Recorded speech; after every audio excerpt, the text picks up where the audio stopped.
Good evening to everyone. So today is August 15, 2024. Time check 2143 hours or 9:43 p.m. So nag-video ta kahon. It's because natay na observe dire nga nag-andar nga aircon.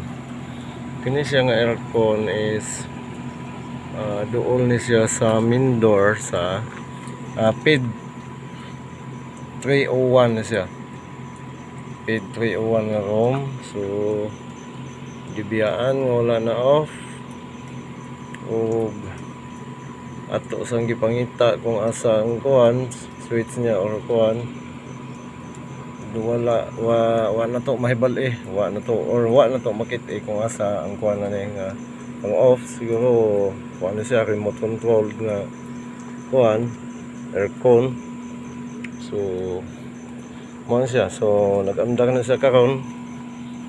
So atong gibidyohan ako natay evidence or natay proof nga kini siya atong na-observe. So dinhayon sa takotob till next video and thank you very much.